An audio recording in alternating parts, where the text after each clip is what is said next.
今日同大家睇下安秀苑380尺兩房單位，玄關正對有個到頂收納櫃，做咗中空位放小物品同3層式翻斗鞋櫃，右手邊就有 L 型嘅獅字櫃為客廳提充足儲物空間，多功能收納之餘，仲有張矮凳方便出入嘅時候換鞋，中空位都做埋暖色氣氛燈帶，雙門櫃嘅層架仲可以按需求設計。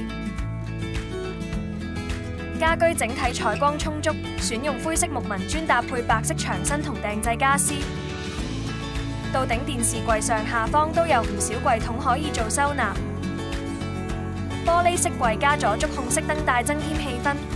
櫃邊位做咗圓弧設計，令整體空間感更柔和。原本嘅大房就分開間咗2間獨立房間，空間都夠位擺到4尺半床。另一邊靠窗嘅房就用咗2間房之間嘅衣櫃同書櫃間出來，3尺地台床加埋書台，方便小朋友日常溫書做功課使用。廚房今次就揀咗梨花白色吊櫃配上抹茶綠色地櫃，中空位用咗珐琅板，可以加磁吸配件方便使用。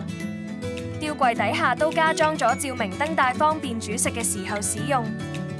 另外有開放架放調味料同折疊式角落櫃，方便反業煮日後使用。浴室改咗用趟門入節省空間，做咗個2尺月嘅室櫃連鏡櫃，左邊保留返原有浴室鏡，方便更衣。浴室櫃吊高咗，防止底部潮濕發霉。鏡櫃後面中有3層儲物架，可以擺返啲浴室用品。最後黑框清玻璃弧形月屏，確保浴室乾濕分離。